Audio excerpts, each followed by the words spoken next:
বিসমিল্লাহির রহমানির রহিম। আসসালামু আলাইকুম। সবাই কেমন আছেন? আশা করি ভালো আছেন। আমি আলহামদুলিল্লাহ ভালো আছি। দোকানের মতো পুরো পারফেক্ট তেহারি কিভাবে রান্না করবেন সেই রেসিপি নিয়েই আমি আজকে হাজির হলাম। তো আজকে আমি তেহারি রান্না করতে যা যা লাগছে গরু গোস্ত, পেঁয়াজ কুচি, আদা রসুন বাটা, জিরা বাটা, বাদাম বাটা, 5 পিস কাঁচামরিচ, আর আছে টেস্টি সল্ট, আর বিরিয়ানি মশলা, টমেটো সস, মরিচের গুঁড়া, লবণ।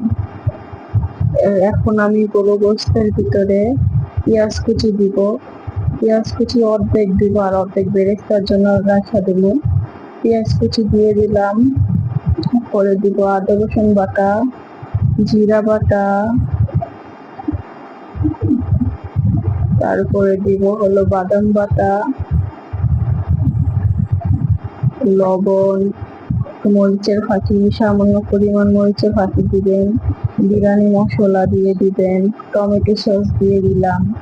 এখন দিব হলো সস দিয়ে টেস্টি সল্ট, সামান্য পরিমাণ টেস্টি সল্ট দিবেন। এখন তেলটা অল্প করে দিবেন, পরে গোস্তের ভিতরে তেল আছে তো তেল ছাড়বে, তো এটাকে ভালোভাবে মিক্স করবেন। মিক্স করতে করতে মাখতে মাখতে দেখবেন এটা নরম হয়ে গেছে। যখন নরম হয়ে যাবে তখনই মনে করবেন এটা মিক্স করা শেষ। ভালোভাবে মিক্স করে নিলাম। তবে মিক্স করা শেষ। এখন আমি চুলায় বসিয়ে দিব।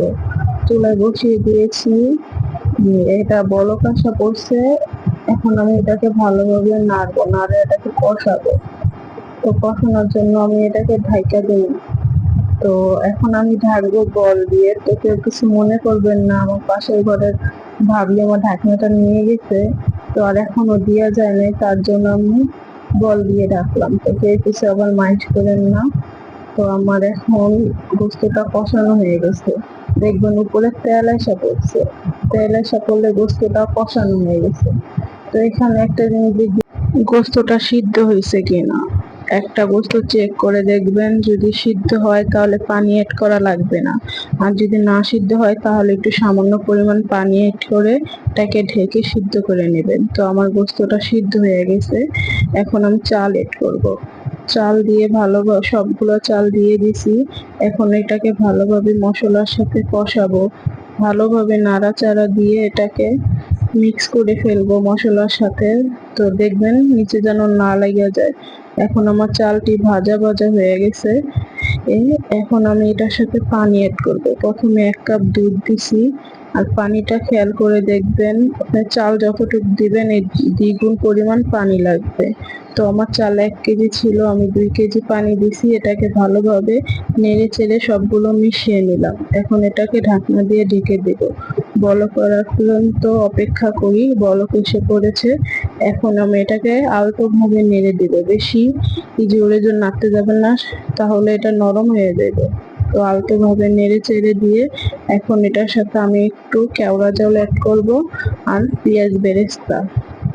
তো কেওড়া জল অ্যাড করে দিচ্ছি। তারপরে কেওড়া জলটা অল্প পরিমাণ দিবেন, বেশি পরিমাণ দিবেন না।